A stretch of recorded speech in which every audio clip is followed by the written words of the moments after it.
A minha história na costura começou com a minha mãe, que é costureira. Eu sou neto de costureira e creio que 90% da minha família também trabalham com costura em segmentos diferentes. Quando eu iniciei na costura, eu iniciei por uma necessidade de ajudar a minha mãe nos afazeres como costureira. Isso eu tinha 12 anos de idade, quando eu comecei a desenvolver essas habilidades para atender a necessidade primária da casa, que era colocar a comida na mesa, que é uma realidade tão presente na vida de tantas famílias aqui no nosso Brasil. É uma realidade muito recorrente mesmo. Isso. E minha paixão pela costura, ela começa a partir do momento que eu enxerguei que a minha profissão poderia me tirar, me deslocar de uma realidade social não favorável, de um contexto familiar muito não favorável, de um local onde eu residia não favorável. Então, toda a minha construção de sim partiu de muitos nãos. Então, com o trabalho, com a costura, foi costurando tecidos que eu entendi que eu poderia costurar muitas coisas para a minha vida.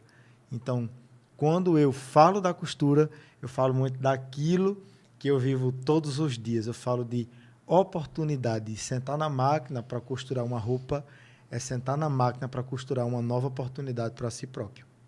Que lindo. Johnny, e a partir de que momento, né, você começou a enxergar a costura, que a costura ia além de uma fonte de renda, além de, tipo assim, ter aquele dinheirinho, como você já pontuou aqui, né?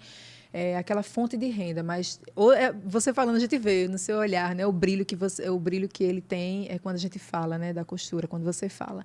Em que momento você começou mesmo assim, a enxergar a costura? Não, isso aqui vai além da minha geração de renda, do que eu ganho mesmo. Eu lembro que quando eu comecei a trabalhar, quando eu comecei a ganhar visibilidade na cidade como profissional, como costureiro, eu ainda estava na escola. Eu ainda estava estudando meu ensino médio. Então, dentro da escola, eu já conseguia produzir, manufaturar, mas também eu comecei a ter uma percepção que aquilo poderia me levar além. Poderia me fazer subir alguns degraus que eu imaginava nunca chegar lá, por conta de uma formação mental ainda não construída, por uma parte ainda não trabalhada. Então, quando eu olhei para a costura, eu entendi que costurando eu poderia fazer conexões, eu poderia alcançar lugares, pessoas, e como qualquer outra profissão, as portas e oportunidades iriam se abrir para mim. A diferença é que essas oportunidades viriam com o suor, com dedicação e com a máquina.